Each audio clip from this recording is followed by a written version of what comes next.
Hi friends, மழைக்காலம் எடுத்துக்கிட்டாலே ஆடுகளுக்கு வந்து கால்காண மற்றும் வாய்க்கானங்கிறது வந்து பொதுவாக வரக்கூடிய ஒரு விஷயந்தான்.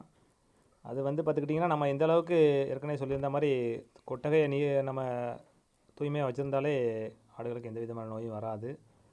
அந்த அடிப்படையில் இப்போ நம்ம புதுசாக ஒரு பிளாக் பீட்டல் கிராஸ் வந்து வாங்கியிருந்தோம். அது வந்து பார்த்துக்கிட்டிங்கன்னா முழுக்க முழுக்க மண் தரையில் கிடந்த ஆடு.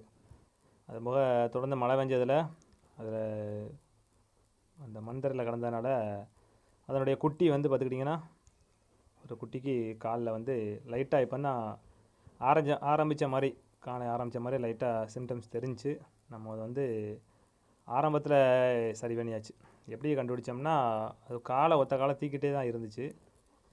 சரியாக 4 காலமே ஒளி நடக்கலை. ஒரு காலை எப்போதுமே தீக்கிட்டு தான் நடந்த மாதிரி இருந்துச்சு.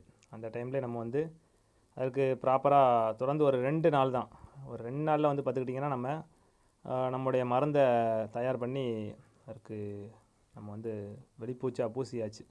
இப்போ வந்து பார்த்துக்கிட்டிங்கன்னா அந்த 2 நாள்லேயே கம்ப்ளீட்டாக அந்த புண்ணும் ஆறிடுச்சு. குட்டியும் வந்து பார்த்துட்டிங்கன்னா இயல்பாக நல்ல முறையில் 4 காலையுமே நல்லா ஊனி நடக்கிற அளவுக்கு, நல்லா ஓடி ஆடி விளையாடுற அளவுக்கு நல்லா தெளிவாகிருச்சு. அதை எப்படி நம்ம அந்த மருந்து தயார் பண்ணி குட்டியை சரி பண்ணுங்கிறத பற்றி இந்த வீடியோவில் பார்ப்போம்.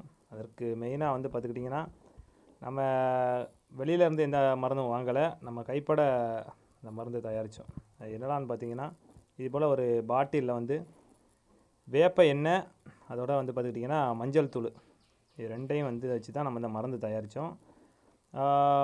வேப்பெண்ணெயோட ஒரு 200 மில்லி வேப்பெண்ணெயில் ஒரு 2 பாக்கெட்டு அல்லது 3 பாக்கெட்டு மஞ்சள் தூளை தட்டி நம்ம எப்போதுமே ஸ்டாக் வச்சுருப்போம். இந்த மருந்து கிட்டத்தட்ட ஒரு வாரமாகவே மஞ்சள் தூள் அது நல்லா ஊறி போய் இருக்குது. அது வந்து ஊறினதுக்கப்புறம் பார்த்துக்கிட்டிங்கன்னா இது போல் கட்டி ஆயிரும்.